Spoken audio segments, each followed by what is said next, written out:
Exploring and playing with different mediums is such an essential part of being a creator. I'm Carol McQuaid. I'm an artist working primarily in printmaking and painting. In this tutorial, I'm going to walk you through a process that incorporates both, including some options for different price points and artistic effect you're going for. We'll go over the basics of how to design. What makes a good composition specifically for Linocut? Whether you're drawing in a sketchbook or using a tablet. In my case, I'll be using an iPad and an Apple Pencil. We'll look at how to take that design and transfer it onto a linoleum block. We'll talk about carving techniques, how to keep your hands safe and band-aid free, and how to be able to carve for a long period of time without wearing your hands out. There are some very specific hacks that will make a huge difference in how you feel as you are carving. We'll look at techniques for how to pull a successful print. And then once it's all done and dry, we will take a look at what kind of considerations you need to take into account if you're wanting to add some watercolor, for example, or pencil crayon or some other color medium to your piece after the fact.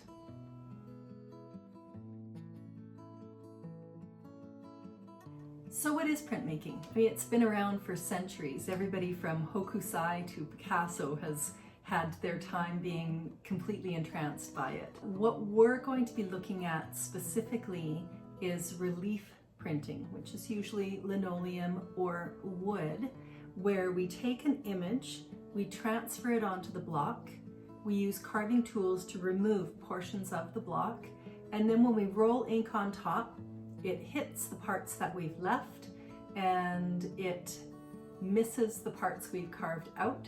So now when we lay paper over it or fabric and we transfer it in one of a number of ways I'm going to show you, we bring that paper up and suddenly we have, if we're using black ink and white paper, we have a black image on white. What we carve into the block will actually be a mirror image when it comes up, like butterfly wing. So if we're incorporating anything like writing into our piece, we need to make sure that we take our drawing or our design and we flip it before we put it onto our block so that when it comes out and we get that butterfly wing effect, our writing or our image is in the direction we expect it to be. So we'll go over how to handle that as well. So we can print a single layer of black ink on white paper, for example, or any color ink and any color paper. We can vary our ink on that plate, so we have a number of different colors with that single printing process. We can print with multiple blocks, either in what's called a reduction print or multiple different carved blocks, or we can do what we're doing today, which is make a single layer print and then add another medium in once that print is dry. So let's start with our materials. We will need something to draw with, either a sketchbook and a pencil, eraser, or in my case, an iPad and an Apple Pencil, but whatever you're comfortable drawing with. We'll need a piece of linoleum that will end up being the same size as our printed image. If you are going the sketchbook route, we'll need some trace paper, and either way, we'll need some good old-fashioned carbon paper. Now with our linoleum, we have a few different options. We can go with a soft cut or an easy cut, one of these thicker, easier to carve type of plates. We can use a mounted linoleum, where the linoleum is actually adhered to a wooden block, or what we will use today is an unmounted linoleum. And when we get to that part, I'll tell you where you might use one or the other and why I tend to always go for the unmounted linoleum. We'll also use some carbon paper to do our transfer. We'll need a ballpoint pen that makes the best contact with the carbon paper to transfer your image onto your linoleum. We're going to want some carving tools. So we'll take a look at these speedball sets. They have interchangeable nibs, so you can use different ones depending on what kind of line you're wanting to make. I tend to use this one strictly for this fine, can you see that? There we go. This fine little tip. It's a really nice one for carving delicate lines. I love using these Japanese carving tools. They are fantastic, and I do almost all my carving with 3 specific blades, and I'll show you those as we go as well.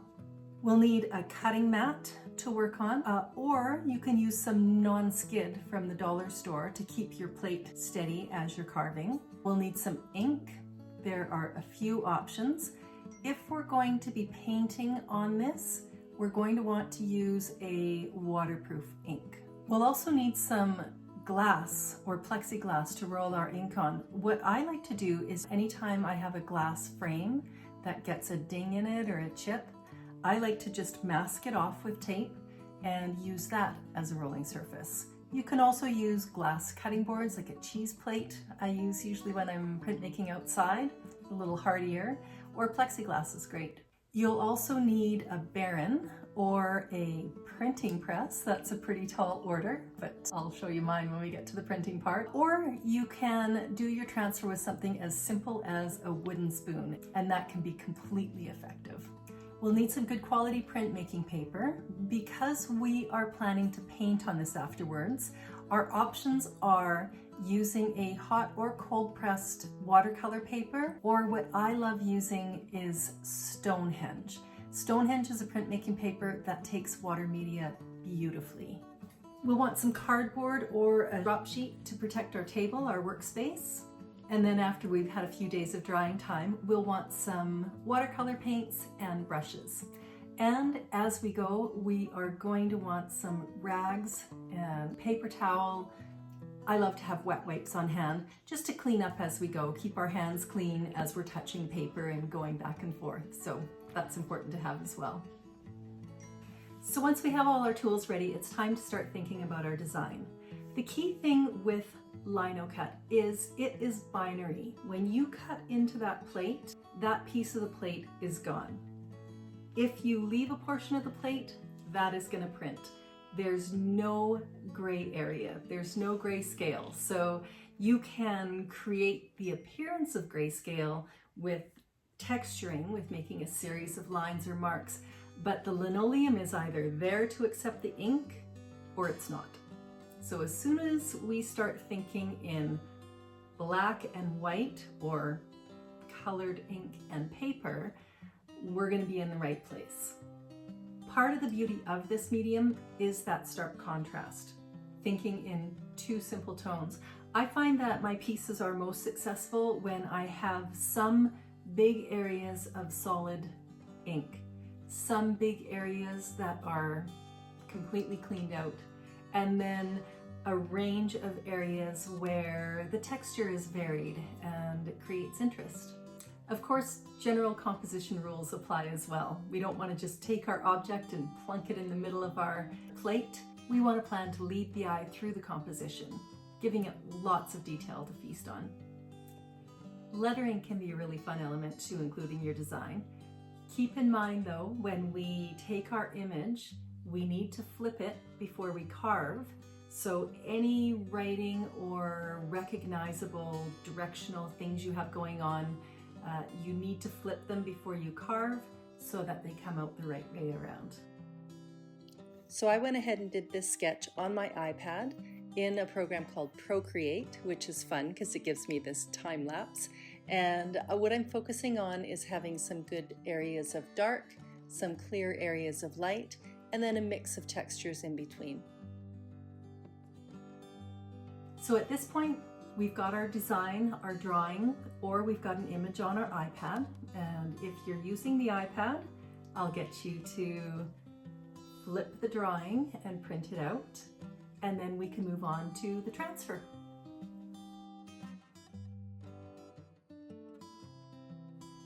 So in this portion, we are taking our design and we're transferring it onto our linoleum.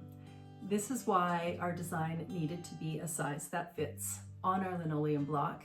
So we'll line it up, we'll tape along one edge, and then we will slide our carbon paper in between the drawing and the linoleum with the dark side down. Sounds obvious, but it can get missed. Now, if you are using the trace and flip method, this is a really good time to double check and make sure that you have indeed flipped your drawing. The way I like to ensure that I've done this is I will write an F on the side that I've done the drawing on, and then when I go to carve, that F should be backwards. If you've used a digital drawing, you just need to make sure that you flipped that drawing in your computer before you printed it. Now we get our carbon paper in between our drawing and our linoleum. We use a ballpoint pen and we transfer those lines. This part's nice and easy, and if you're using the tan unmounted linoleum, it takes carbon beautifully.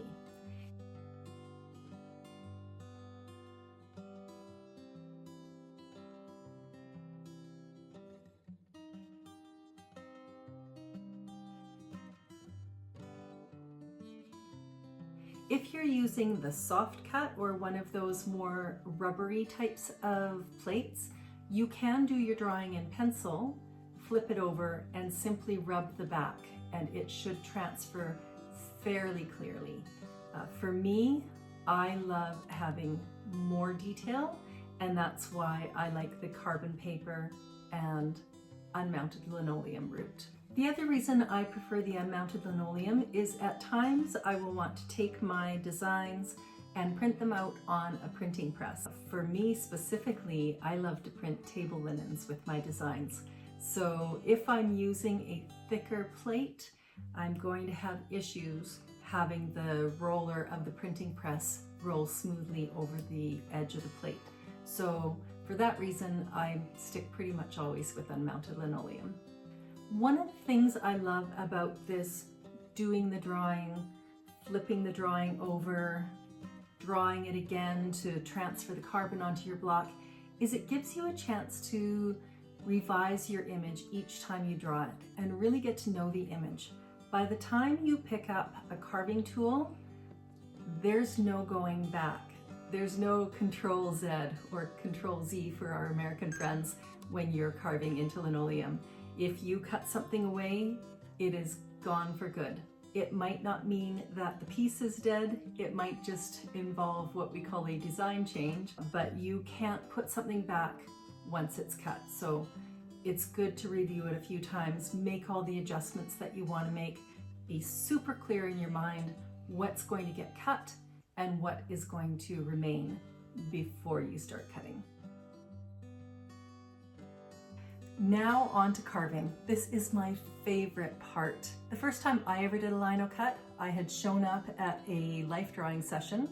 The model didn't show up, and the people who were running the session had access to a bunch of Linocut tools. They had just done a workshop, so they pulled those out instead, and from the moment I held that knife in my hand and cut it into the linoleum, I was just completely hooked. I love the feel of the carve. So this is where I see a lot of students get apprehensive when they first arrive in a workshop. Either they are afraid that they're going to cut themselves, or they've tried it before, and what they've found is that their hands get worn out way too fast, or it's just plain hard to cut into. So there's a few tricks that will make a huge difference on that front.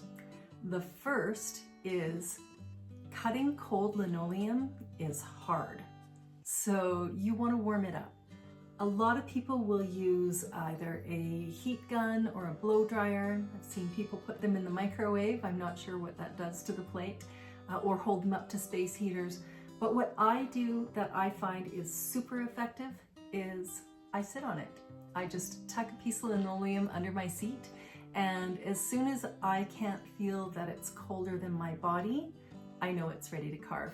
So first of all, you want to make sure that you are safe. So the blade is always pointing away from you, and your non-dominant hand is behind the blade. So if you suddenly lurch forward, you're not going to embed that blade into the web between your thumb and your fingers.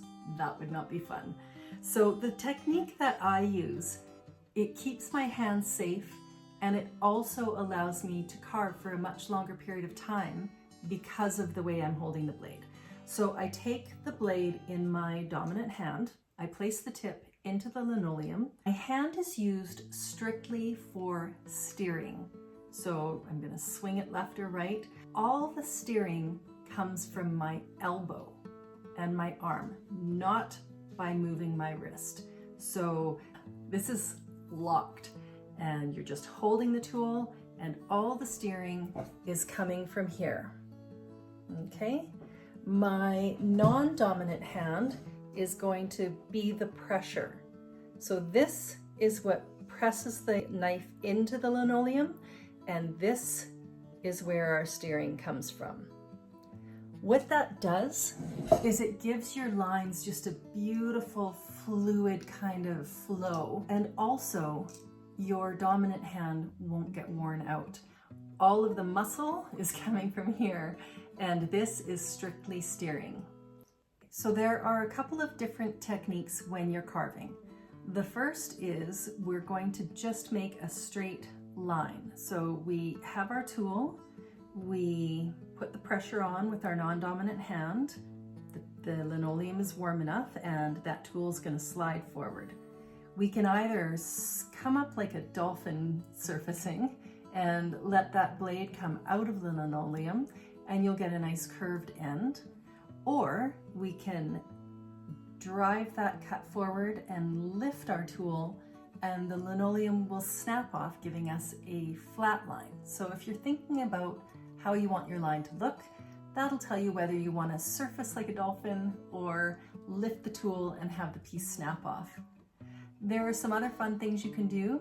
One technique I love using is taking a small C groove and twirling it around, holding it perpendicular to the linoleum so it pops out a perfect little dot. Another thing we can do is we can texture with some cross hatching. So that would involve taking a very fine tool, either a V groove or the smallest blade in one of these speedball cutters, and we make just a series of lines very close to one another. When it prints, of course, the cuts will be paper, and the parts you leave will be ink. If we want to cross hatch, when we're drawing with a pencil or a pen or a paintbrush and we cross hatch, those lines layer over top of one another. When we do it in printmaking, we're cutting away with each cut. So instead of dark lines making a little grid, we will have light lines leaving little ink colored islands between each spot where they cross over. So important to know that more cross hatching makes it lighter, not darker. And now we just start to work our way through the piece, thinking about what kinds of cuts we're making. If we're clearing out a large area, we may want to use a fine tool to outline that area, and then we can use a bigger C groove to remove the chunks faster in between those lines. Once you have the tools in your hand and the linoleum in front of you, you'll just start to play and find all kinds of different techniques for making different kinds of marks. So let's just do a fast zip through as I carve this plate so you can see it start to finish.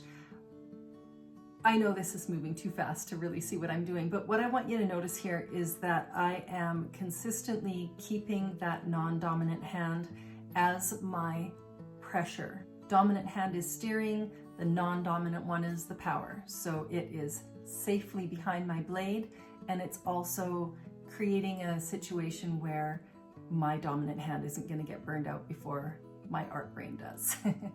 Carving this way, I can usually go for several hours. This piece we're looking at, I carved in an afternoon.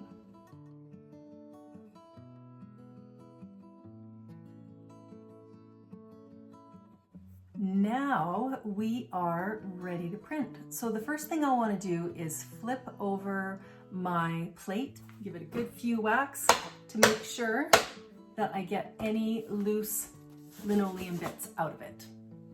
So you'll want to have either a popsicle stick or a palette knife to get your ink out onto the glass plate. We will spread that out nice and smooth and sheer.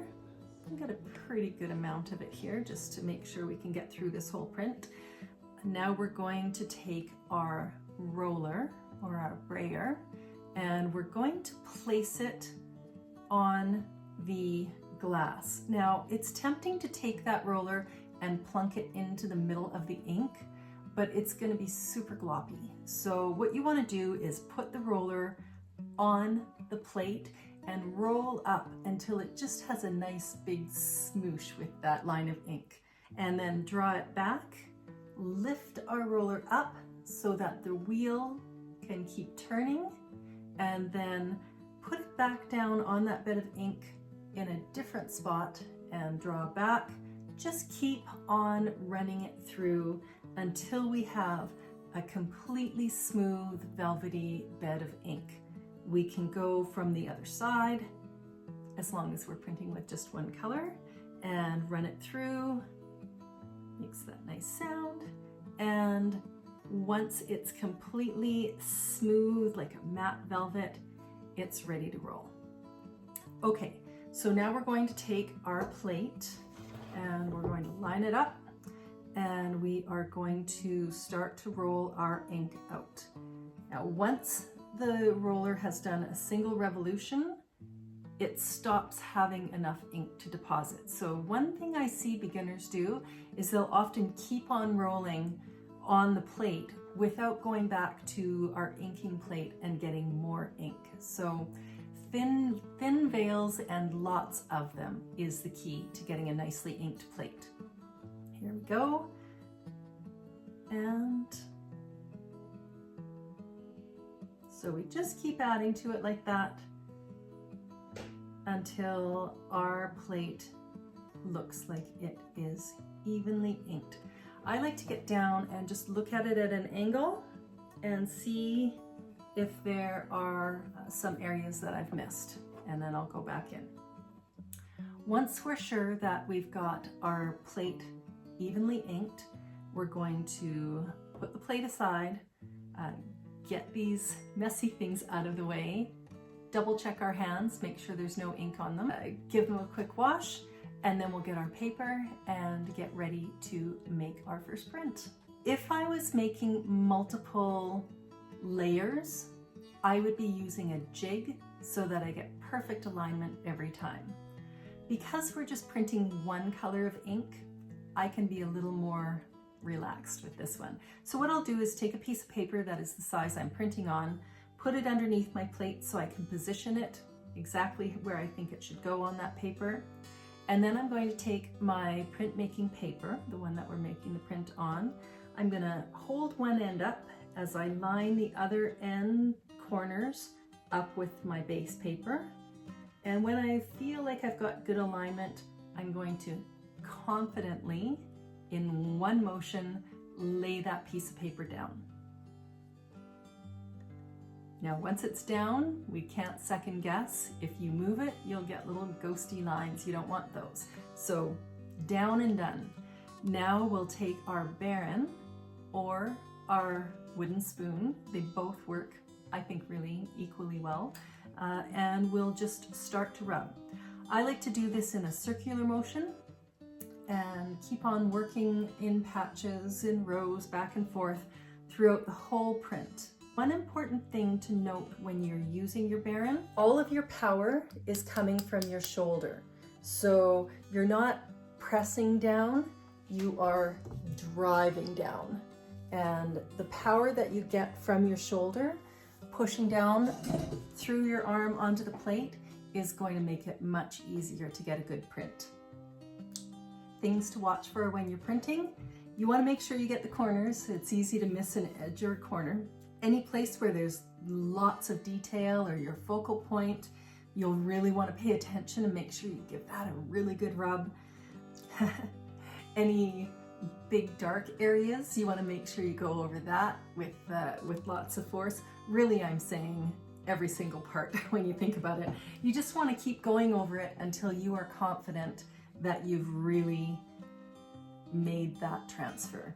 Now for me, I have the luxury of having a press in my house. My husband has the luxury of moving it every time we move, which he doesn't love, but I love this thing. And if you're doing a ton of printmaking and it's a possibility for you, you would never regret it. Or gathering up with a few other printmaker friends and investing in one, or finding a local print co-op and becoming a member so you can have access to all this kind of equipment and not have to buy it or house it. But for today, we will make this print by hand.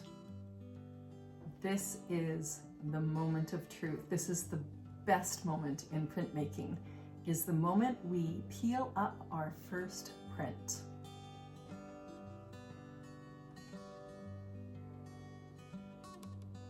And there it is. Oh, I love this moment. Now, because we are wanting to add a watercolor layer, I'm going to put this print aside. I'm going to let it dry for several days. If I had used a water-based ink, I could add some color. I could add color with pencil crayon. If I wanted to do a lot of layering in of color, like I do with a lot of my work, I really need to have used a waterproof ink. One of my favorite inks is soy-based. It's called Akua, A-K-U-A, and after several days of drying, it is 100% waterproof.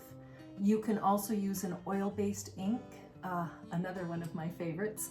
Gamblin oil-based inks are amazing.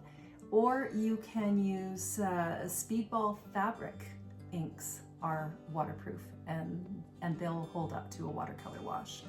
So there is your basic process for making a single plate, one color relief print on paper. We'll come back in a few days and add our color washes. And now, while we're at it, we may as well, because we have them here, take this image and print it onto a placemat. We are using an oil-based ink, so it should be fine. I usually use Speedball fabric ink for this, but I think this is probably going to be good.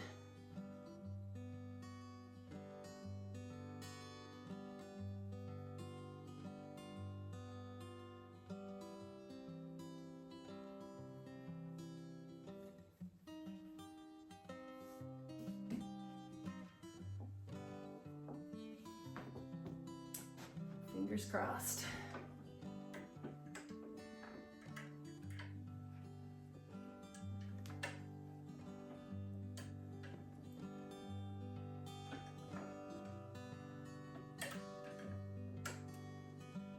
This part's definitely a workout.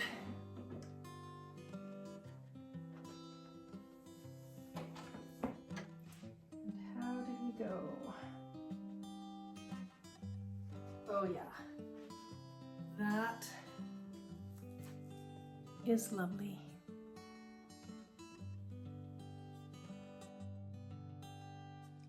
All right, so it's been a few days since I pulled my print, and let's just see. Give it a little press there, and my finger comes up clean, so that means it is dry enough to add a little watercolor. Now, when I am watercoloring onto these prints, like I said, you need to make sure you've got a suitable paper, so either watercolor paper or something nice and sturdy like a Stonehenge. I have my piece laid on top of a piece of gator board. Just protects my table, it's absorptive. I've got some watercolor paints here. Got some water, and I have one brush. I generally do all of this with something along these lines. This is a number 12 Zen from Royal and Langnickel. I bought these super cheap, and I bought a stack of them for teaching, and they've become my favorite brush. So the reason I like these is they can hold a fair bit, but most of what I'm going to be doing, I'm going to be wanting to use a fairly fine point. Because I'm not doing big watercolor washes, I'm adding real spot color to this. What you can't see in this frame is my reference photo, so I will show you that.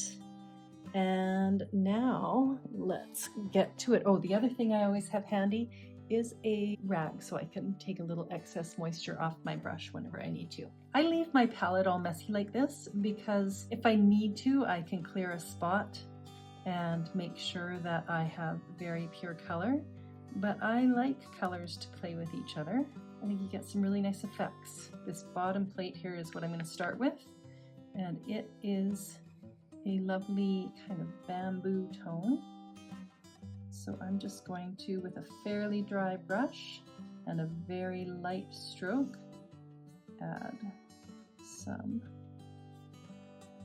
of that bamboo-y color in there. I've done my created shadows with my hatching, so I'm not going to do a lot of painting, adding different layers and shadows. I'm just going to give some topical color because it's a little more true to how a print would be. There we go. One thing I will do, because I'm doing this for you, normally I would flip the paper around over and over so that I'm never painting with the pointy end, that my pointy end is always kind of against the edge that I'm doing, but I'll just switch hands here so you don't have to see the paper flip over and over. Add a little more color. Be so careful. Because I'm using an oil-based ink, it does kind of repel the watercolor a little bit. It'll stay kind of pretty much in the zone, but if I'm careless, it will spill over for sure. Let's get that. I don't know if everybody makes sound effects when they paint, but I do. Okay, I think that gives us enough of that. Then I'll rinse my brush, clean it off a bit.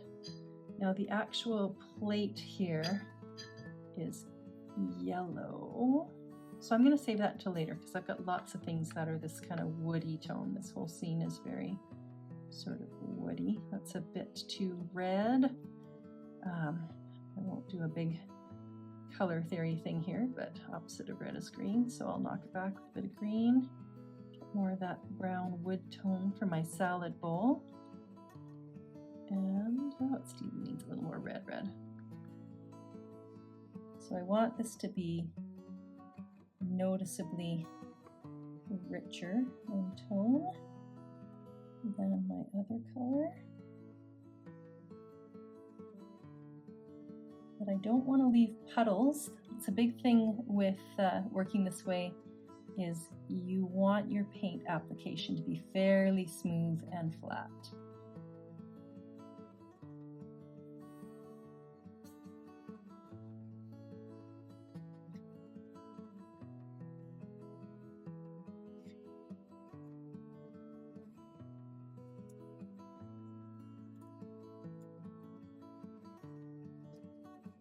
Okay, what else is that woody tone? Our handles on our salad servers are. Now I'm really just aiming for the white lines that I've made with the tip of my brush. I'm trying not to leave paint just sitting on top of ink. So, I could do this with a teeny tiny brush, but if you just really use the tip of the brush, you can do it with a round.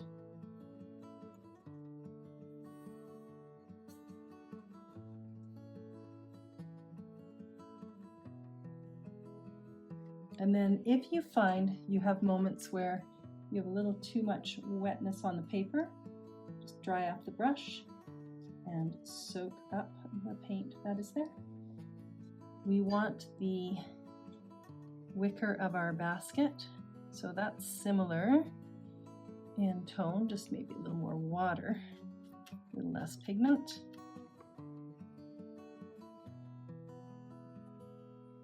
It needs to be a little weedier. We'll put a little white in there, make it a little Naples-ish.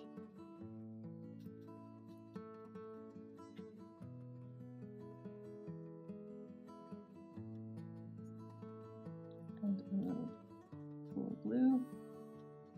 Oh yeah, that's doing it.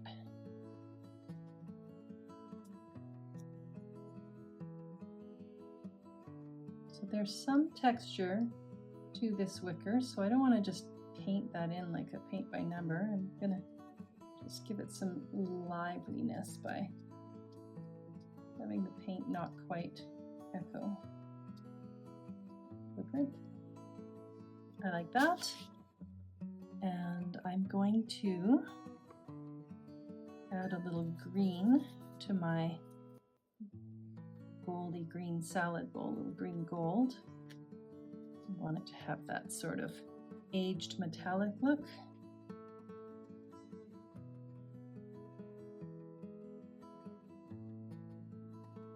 Oh, that's fun. So I'm keeping my touch super light on here, not overburdening the paper with water or paint. With any excess. So we've got lots of warms in here. I'm just going to clean out a little spot on there.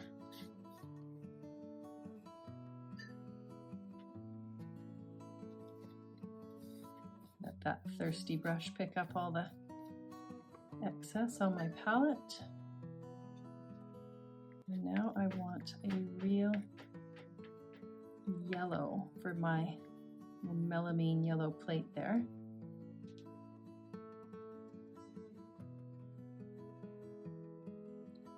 Because when I add the color for the silverware, it takes on quite a purpley blue tone, and I want this yellow to contrast with my purple. That's going to be the highest point of contrast in this piece, color-wise.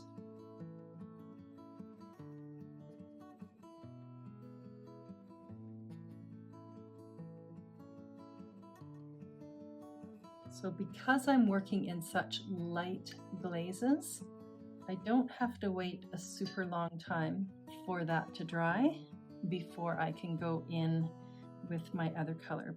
But I do want to give it a little moment. So I've got some nice purples going here. I'll pick those up. And I'll just give the inside of my spoon over here a nice shadow.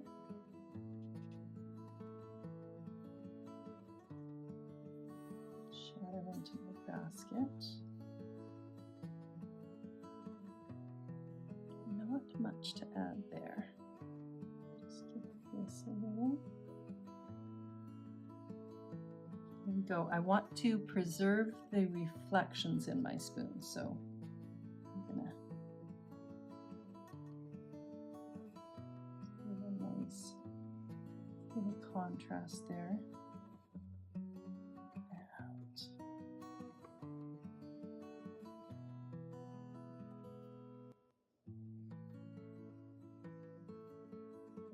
Nothing is super white here, so I can add all the little tinting. And looking at this, I'm thinking these two things are fighting a bit, so I'm going to darken this napkin a little bit.